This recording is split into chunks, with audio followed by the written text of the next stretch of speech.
Qual è il percorso per prendere le patenti del camion? Se ti interessa il mondo del camion o stai pensando di prendere le patenti, seguimi e guarda questo video fino alla fine. Io mi sono iscritto in autoscuola a fine agosto 2022 e la prima cosa che ho fatto è stata quella di girare più autoscuole, giusto per confrontare i prezzi, i tempi e soprattutto capire quale fosse la più organizzata. Poi ho iniziato con la patente C, quindi partendo dalla teoria, che ho superato a metà novembre. Subito dopo mi sono iscritto al corso CQC, che nel mio caso partiva 2 volte all'anno, una a gennaio e un'altra a settembre. Poco prima di iniziarla, quindi subito dopo le festività natalizie, ho preso la pratica della C. A fine gennaio ho iniziato il corso e quello è parecchio lungo. In tutto sono 280 ore tra teoria e pratica.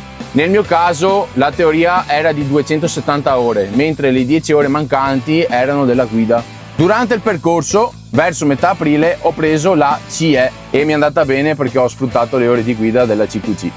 E questo è un consiglio che vi do, quindi se potete fatelo, perché un conto è fare la C che hai un autocarro, ma quando ti ritrovi la prima volta con un rimorchio dietro, pensaci.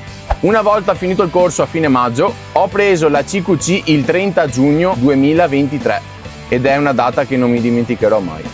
Questo è stato il mio percorso, fatto in modo ordinato e senza perdere tempo. Nel prossimo video ti racconterò anche come ho affrontato i quiz, così magari ti può tornare utile. Ci vediamo al prossimo video, ciao!